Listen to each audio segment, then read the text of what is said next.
সুপ্রিয় শিক্ষার্থীবৃন্দ, আশা করি সবাই ভালো আছো। গত লেকচারে আমরা কিছুটা রসায়নের বিষয় নিয়ে আলোচনা করেছিলাম, রাসায়নিক বন্ধন অধ্যায় থেকে। তো আজকে আমরা সেখান থেকেই আবার পুনরায় শুরু করব। তবে রসায়ন যেহেতু প্রত্যেকটা অধ্যায়ের সাথে সম্পর্কিত, সেহেতু আমরা একটু পূর্বের কিছু জিনিস একটু জেনে নিই। তো যাই হোক, আজকে আমাদের লেকচার 2, সেম লেকচারে রাসায়নিক বন্ধন অধ্যায়ে আমরা আজকে একটু জানি যে আমি গতদিন বলছিলাম রসায়নের সবচেয়ে গুরুত্বপূর্ণ বিষয় সেটি হচ্ছে যে পরমাণুর চারপাশে যে ইলেকট্রন গুলো ঘোরাফেরা করে, সেই ইলেকট্রন নিয়ে আমাদের বিশেষ কাজ। তো এই ইলেকট্রন গুলো যে কক্ষপথে ঘোরাঘুরি করে, সেগুলোকে আমরা কে, এল, এম, এন এভাবে চিহ্নিত করতে পারি। তো এই কক্ষপথ গুলোতে ভিন্ন ভিন্ন কক্ষপথে ইলেকট্রন কিভাবে থাকবে, আমি তা গতদিনে তোমাদের শিখিয়েছি 2n² নিয়ম অনুসারে। n সমান যদি কে কক্ষপথ হয় তাহলে n সমান 1, l কক্ষপথ হলে n সমান 2, m কক্ষপথ হলে n সমান 3, এভাবে আর কি ধাপে ধাপে আমরা ইলেকট্রন গুলো সাজাতে পারি। তো এখন দেখো, কক্ষপথ গুলোর বাইরে যখন ইলেকট্রন গুলো থাকে, যেমন ধরো এম কক্ষপথে কয়টি ইলেকট্রন থাকবে? এম কক্ষপথে n সমান কত? 3, তাহলে 2n² সূত্র সমান 2 গুণ 3² সমান 2 গুণ 9 সমান 18। এখন আমরা দেখতে পাচ্ছি এম যে কক্ষপথ আছে, সেই কক্ষপথে 18টি ইলেকট্রন থাকে। তো 18টি ইলেকট্রন আমরা আবার এই 18টি ইলেকট্রন ভিন্ন ভিন্ন উপকক্ষপথ বা অরবিটালে স্থাপিত হয়। অরবিটাল গুলো সাধারণত উপকক্ষপথ বলে। অরবিটালের একটা সংজ্ঞা আছে। অরবিটালের সংজ্ঞা আছে যেসব অঞ্চলে পরমাণুর নিউক্লিয়াসের বাইরে যেসব অঞ্চলে ইলেকট্রনের আধিক্য বেশি থাকে, সেই সব অঞ্চলকেই অরবিটাল নামে চিহ্নিত করা হয়। তো যাই হোক, sp-df 4টি অরবিটাল নির্দিষ্ট করা। এই sp-df অরবিটালের মধ্যে s অরবিটালে 2টা, p অরবিটালে 6টা, d অরবিটালে 10টা, f অরবিটালে 18টি ইলেকট্রন থাকবে। এই জিনিসটা ফিক্স। এই জিনিসটা সম্পর্কে আরো ভালো করে জানতে পারবে পরবর্তী শ্রেণীতে। তো যাই হোক, আমরা আপাতত এটাই জানি। তো এই অরবিটাল গুলোতে ইলেকট্রন কিভাবে যায়, তার জন্য একটা নীতি আছে। সেই নীতিটার নাম হচ্ছে আউটবাউন্ড নীতি। আউটবাউন্ড নীতি অনুসারে প্রথমে আমরা একটা ছক তৈরি করেছি। 1s, 2s, 2p, 3s, 3p, 3d, 4s, 4b, 4d, 4f, আর 5s এর পঞ্চম কক্ষপথে ততগুলো আমরা লিখলাম। লেখার পর আমরা দেখতে পাচ্ছি তীর চিহ্ন দিয়ে বোঝাচ্ছে যে প্রথম কক্ষপথ হবে 1s। তাহলে আমরা দেখি নিষ্ক্রিয় মৌল, কিভাবে নিষ্ক্রিয় মৌলের ইলেকট্রন বিন্যাস করতে হয় সেটা আমরা একটু বোঝার চেষ্টা করি। নিষ্ক্রিয় মৌলগুলো পর্যায় সারণীর 18তম গ্রুপে অবস্থান করে। তোমরা সবাই দেখে নিবা, পূর্বের অধ্যায়ের পর্যায় সারণীর 18তম গ্রুপে যে কয়টি মৌল আছে তাদেরকে নিষ্ক্রিয় মৌল বলা হয়। হিলিয়াম, নিয়ন, আর্গন, ক্রিপ্টন, জেনন, রেডন। তো দেখি আমরা আউটবাউন্ড নীতি অনুসারে এই যে 6টি মৌল আছে, এই 6টি মৌলের ইলেকট্রন বিন্যাস করার চেষ্টা করি। তো যাই হোক, হিলিয়ামে 2টা আছে, তাহলে আউটবাউন্ড নীতি অনুসারে প্রথম 1s। তাহলে 1s এ কয়টা যাবে? s অরবিটালে কয়টি ইলেকট্রন যাবে? 2টি ইলেকট্রন যাবে। 1s এ 2টা, হিলিয়ামের আছেও 2টা। তার মানে হিলিয়ামের এর পরবর্তীতে আর কোনো কিছু লেখা লাগবে না। দ্বিতীয়ত নিয়নে 10টা ইলেকট্রন আছে। নিয়নেরটা আমরা তৈরি করি। প্রথমটা আছে 1s2, দ্বিতীয় আছে 2s। s অরবিটালে কয়টা যাবে? 2টি। তৃতীয় আছে 2p। তীর চিহ্ন দিয়ে বোঝানো হয়েছে প্রথমে কোনটা, তারপর কোনটা, তারপরে কোনটা, সেভাবে পর্যায়ক্রমে ধাপ অনুসারে যাবে। দ্বিতীয় আছে 2s, তারপর আছে 2p। তাহলে 2টা 4টা গেল। তাহলে 2p, p অরবিটালে কয়টি ইলেকট্রন যেতে পারে? 6টি। তাহলে 2p 6, টোটাল 10টা। 2 আর 2 4 আর 6, 10টা ইলেকট্রন চলে গেল।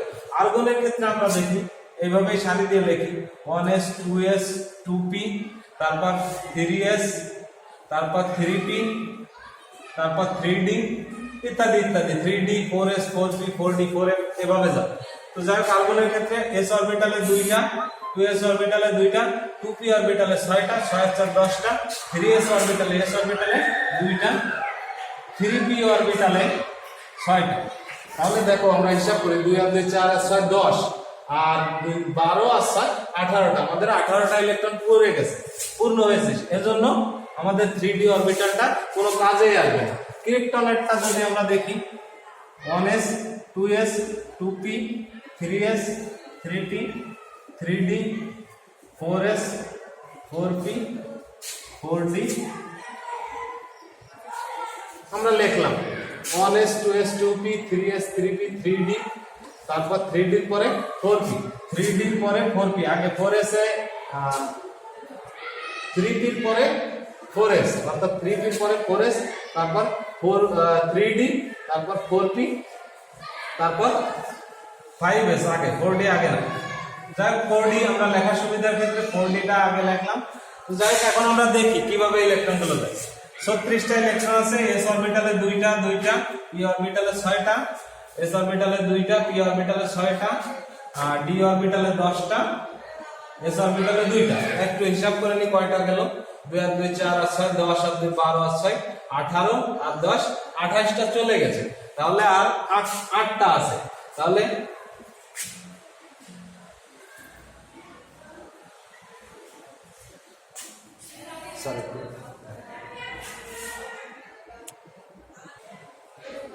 তাহলে আমরা দেখতে পাচ্ছি শুরু হয়েছে। তাহলে আমরা দেখতে পাচ্ছি 2 আর 2 4 আর 6 10 আর 2 12 আর 6 18 আর 10 28 আর 2 30টা চলে গেছে, তাহলে আর 6টা। তাহলে p অরবিটালে 6টা দিয়ে দিলে আমাদের 4d এবং 5s দুইটা অরবিটাল কোনো কাজেই লাগছে। তাহলে তোমরা একটা জিনিস এখান থেকে দেখতে পাচ্ছ যে এই দুইটা নিজেরা বাড়িতে ট্রাই করবা, অবশ্যই তোমরা এই নিয়ম অনুসারে ট্রাই করে দেখো, অবশ্যই পারবা তোমরা। তো যাই হোক দেখো এখন এখানে একটা নিষ্ক্রিয় মৌল, এদের নিষ্ক্রিয় কেন বলা হয়? নিষ্ক্রিয় বলার কারণটা কি? নিষ্ক্রিয় বলার কারণ হচ্ছে এদের সর্বশেষ কক্ষপথটার দিকে খেয়াল করো। দ্বিতীয় কক্ষপথ, নিয়নের দ্বিতীয় কক্ষপথে PS2 2p6 অর্থাৎ 6 আর 2 8টি ইলেকট্রন আছে। আর্গনের সর্বশেষ কক্ষপথে 3s2 3p6 অর্থাৎ 6 আর 2 8টি ইলেকট্রন আছে দ্বিতীয় কক্ষপথে। ক্রিপ্টনের সর্বশেষ কক্ষপথ 4s অর্থাৎ চতুর্থ কক্ষপথ সর্বশেষ কক্ষপথে ইলেকট্রন আছে 6 আর 2 8টি। অর্থাৎ দেখো হিলিয়াম কিন্তু প্রত্যেকটা মৌলেরই সর্বশেষ কক্ষপথে 8টি ইলেকট্রন আছে। এই 8টি ইলেকট্রনের জন্য এরা খুবই স্থিতিশীল হয়, এরা অন্য কোনো পরমাণুর সঙ্গে বন্ধন গঠন করে না, অনেক সময় করে, সেগুলো উচ্চ পর্যায়ের বিষয়। তো যাই হোক এখন দেখো যে এই যে 8টি পূর্ণ করার যে একটা প্রসেস, এই 8টি পূর্ণ হলে এদেরকে বলা হয় স্থিতিশীল অবস্থা। শুধুমাত্র হিলিয়াম হলো নিম্ন পারমাণবিক সংখ্যা জনিত কারণে হিলিয়াম 2টি ইলেকট্রন নিয়ে থাকে, এজন্য তার 8টি পূরণ করা লাগে না, 2টি তার স্থিতিশীল অবস্থা। তো এখন আমরা আসি অষ্টক নিয়ম। অষ্টক নিয়ম সম্পর্কে গতদিন আলোচনা করেছিলাম, আমি তো অষ্টক নিয়ম সম্পর্কে আরেকবার বলে দিচ্ছি। সর্বশেষ কক্ষপথে 8টি ইলেকট্রন পূর্ণ হওয়াকে অষ্টক নিয়ম বলে।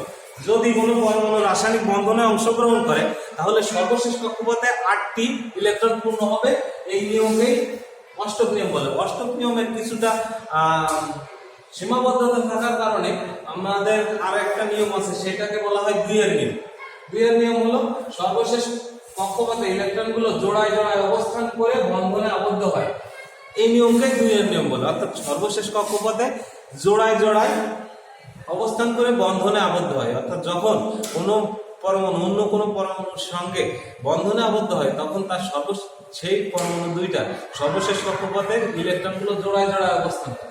তো যাই হোক আমরা আসি এখন এই পাশে আসি, আমরা একটু দেখি যে ম্যাগনেসিয়াম অক্সাইড কিভাবে গঠিত হয়। স্যার এখানে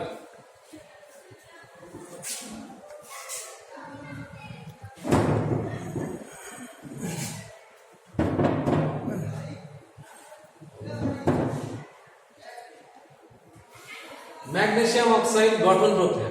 ম্যাগনেসিয়াম অক্সাইড গঠন প্রক্রিয়ার জন্য আমরা ম্যাগনেসিয়ামের পারমাণবিক সংখ্যা ম্যাগনেসিয়াম 12 এবং অক্সিজেনের পারমাণবিক সংখ্যা 8। আমরা একটু এই দুইটা ইলেকট্রন বিন্যাসটা করি।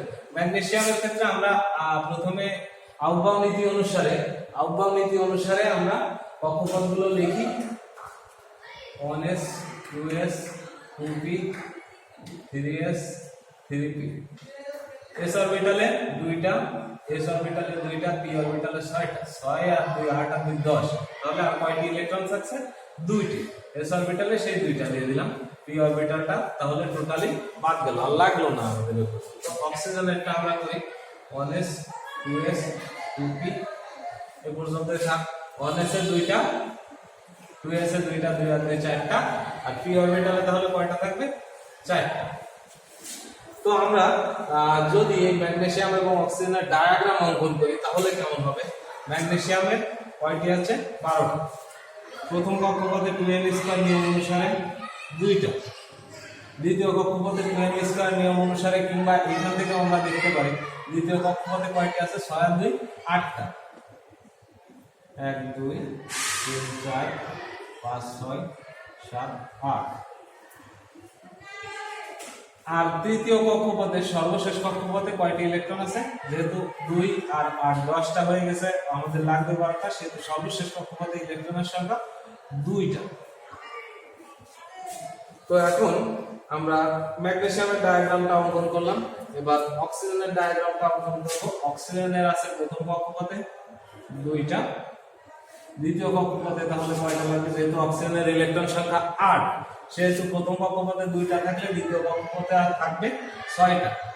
1 2 3 4 5 6। এখন আমরা দেখি এদের মধ্যে রাসায়নিক বন্ধন কিভাবে তৈরি হচ্ছে। তো আমি বলেছি অষ্টক নিয়ম অনুসারে সর্বশেষ কক্ষপথে 8টি ইলেকট্রন পূর্ণ হওয়ার যে প্রক্রিয়া সেটাকে বলা হয় অষ্টক নিয়ম। তো আবার এও বলেছি 2 এর নিয়ম, অর্থাৎ সর্বশেষ কক্ষপথে ইলেকট্রনগুলো জোড়ায় জোড়ায় অবস্থান করার যে নিয়ম, সেই নিয়মকে 2 এর নিয়ম বলে। তো দেখো শিক্ষার্থীবৃন্দ, তোমরা খেয়াল করো ম্যাগনেসিয়ামের সর্বশেষ কক্ষপথে কয়টি ইলেকট্রন আছে? 1টা 2টা, 1টা 2টা। অক্সিজেনের সর্বশেষ কক্ষপথে ইলেকট্রন আছে 2 আর 2 4 আর 2 6টা। যদি ম্যাগনেসিয়াম তার সর্বশেষ কক্ষপথের ইলেকট্রন 2টাকে অক্সিজেনকে দান করে তাহলে বিষয়টা কেমন হয় আমরা দেখি। যদি ম্যাগনেসিয়াম তার সর্বশেষ কক্ষপথের ইলেকট্রন 2টাকে দান করে অক্সিজেনকে তাহলে বিষয়টা কেমন? যদি ম্যাগনেসিয়ামের 2টা ইলেকট্রন দান হয়ে যায় তাহলে তার কক্ষপথ থাকে 1টা 2টা, অর্থাৎ প্রথম কক্ষপথে 2টা ইলেকট্রন যা ছিল তাই, প্রথম কক্ষপথে 2টা ইলেকট্রন যা ছিল তাই, দ্বিতীয় কক্ষপথে 8টি ইলেকট্রন,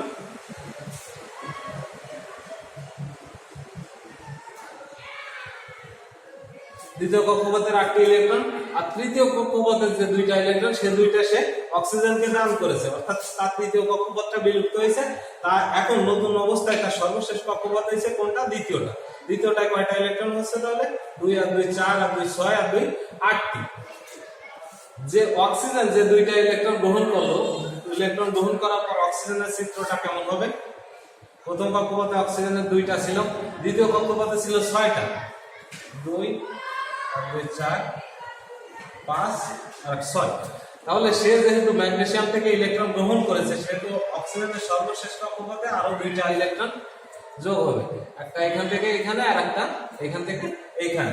তো দেখো অক্সিজেনের সর্বশেষ কক্ষপথে সর্বমোট ইলেকট্রন কয়টি হলো? 2 আর 2 4 আর 2 6 এবং আর 2 8। অর্থাৎ নিয়ম অনুসারে আমরা যা দেখেছি রাসায়নিক বন্ধন গঠনের সময় সর্বশেষ কক্ষপথের ইলেকট্রন আদান এবং প্রদান করছে। এই আদান এবং প্রদান করার যে বন্ধন, আদান এবং প্রদানের মাধ্যমে যে বন্ধন তৈরি হয় তাকে আয়নিক বন্ধন বলা হয়। তো আমরা সর্বশেষে আজকে আলোচনা শেষ করব ক্যাটায়ন এবং অ্যানায়ন সম্পর্কে একটু আলোচনা করে। এই ম্যাগনেসিয়াম যখন 2টা ইলেকট্রন ত্যাগ করলো তখন কি হয়? ম্যাগনেসিয়াম 2টা ইলেকট্রন ত্যাগ করে Mg2+ এ পরিণত হয়, অর্থাৎ ধনাত্মক আধানে পরিণত হয়। ধনাত্মক আধানে পরিণত হয় কেন? ম্যাগনেসিয়ামের পারমাণবিক সংখ্যা 12, এতে 12টি ইলেকট্রন আছে, 12টি প্রোটন আছে। 12টি ইলেকট্রনের আধান -12, যেহেতু ইলেকট্রন ঋণাত্মক আধানধর্মী। 12টি প্রোটনের আধান +12। যদি এ 2টা ইলেকট্রন ছেড়ে দেয় তাহলে ইলেকট্রন সংখ্যা কত থাকে? 2টা ইলেকট্রন সে ত্যাগ করলো তখন, তাহলে 12টি থেকে 2টা ইলেকট্রন ত্যাগ করলে তার কয়টি ইলেকট্রন থাকে? 10টি। 10টি ইলেকট্রনের আধান কত? -10। তাহলে যখন এই ইলেকট্রনটা ছেড়ে দিল তার মোট আধান কত থাকে? +12 -10।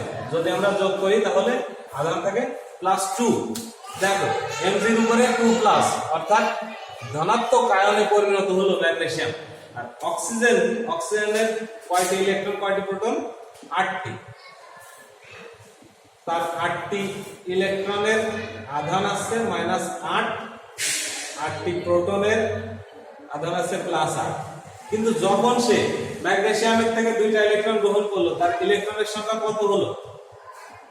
10টি ইলেকট্রনে পরিণত হলো। 2টা ইলেকট্রন সে গ্রহণ করছে, এই জন্য সে 10টি ইলেকট্রনে পরিণত হলো। 10টি ইলেকট্রনের আধান -10। যদি সর্বশেষ বন্ধনে আবদ্ধ হওয়ার পরে আমরা হিসাব করি তাহলে অক্সিজেন যখন আয়নিত হয় তখন এদের সর্বমোট আধান হয় -2। অক্সিজেন 2টা ইলেকট্রন গ্রহণ করে ও 2 এই যে সেই -2 তার উপরে আধান হিসেবে চলে আসে। যদি এই দুইটাকে আমরা যোগ করি তাহলে ইলেকট্রন এবং ইলেকট্রন বাদ যায়, প্লাস এবং মাইনাসে বাদ যায়, Mg+O যুক্ত হয়ে ম্যাগনেসিয়াম অক্সাইড গঠিত হয়। তো শিক্ষার্থীবৃন্দ, আজকে আমাদের আলোচনার বিষয় ছিল রসায়নের বেসিক সম্পর্কে আলোচনা করা, সেই সঙ্গে আয়নিক বন্ধন সম্পর্কে একটা বিস্তর ধারণা দেওয়া। আয়নিক বন্ধনের পূর্ববর্তী ক্লাসে আমি সবাইকে দেখিয়েছি কিভাবে আয়নিক বন্ধন গঠিত হয়। আমি অবশ্যই বিস্তারিত আলোচনা করার চেষ্টা করেছি এই ক্লাসে। আশা করছি সবাই বুঝতে পেরেছ। যদি না বুঝতে পারো তাহলে আমার মোবাইল নাম্বার আছে 01911593594। আমার নাম্বার আছে। যদি কারো বুঝতে সমস্যা হয়, যদি কোনো স্টুডেন্ট মনে করে যে আমি স্যারের কাছে ফোন দিয়ে একটু শুনে নেব এই বিষয়টা কিভাবে হলো, তো আমার ফোন নম্বরে ফোন দিতে পারো। আশা করছি সবাই ভালো থাকবা, সুস্থ থাকবা। পরবর্তী ক্লাসে আমরা সমযোজী বন্ধন এবং ধাতব বন্ধন সম্পর্কে আলোচনা করব। তো সবাই ভালো থেকো।